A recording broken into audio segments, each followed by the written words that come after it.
There is a lot of errors, a lot of issues, a lot of deception. Allegations of collusion, conspiracy, witness tampering, and destroyed evidence. It all came out in court as David and Colette Stephan, who are facing a retrial in the meningitis death of their 18-month-old son, saw an application to be paid $4 million in past and future legal fees, as well as a stay of their upcoming trial, dismissed. You know, to be honest with you, I'm actually not overly surprised, unfortunately. The issues of procedure were definitely coming up, and as a lay person, as a self-represented litigant, you know, I'm not that understanding of the ways of court. Justice John Rook was very clear that in dismissing this application, he wasn't ruling on the merit or substance of Stephan's allegations, but rather that this was not the procedure or the place to make them.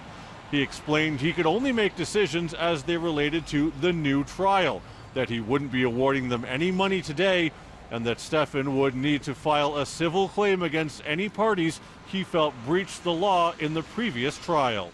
When we went and actually discussed this with a civil lawyer, as soon as you implicate one party and they have connections to another party, you've got to bring them in. And by the time that we were done looking at everything, we didn't have $500,000 when we were already busy using all of our resources to fund this, what we're going to call malicious prosecution.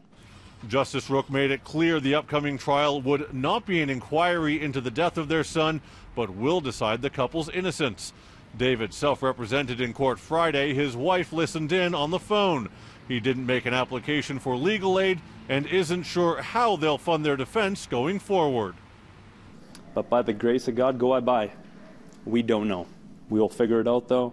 We'll be provided, I'm sure. The Stephans were found guilty for failing to provide the necessaries of life to their 18-month-old son, Ezekiel. It's alleged they treated the sick boy with home remedies and smoothies made out of onions and garlic and horseradish instead of taking him to a doctor. The conviction was overturned by the Supreme Court after it was decided the trial judge erred in their instructions to the jury. A new trial has been set for June.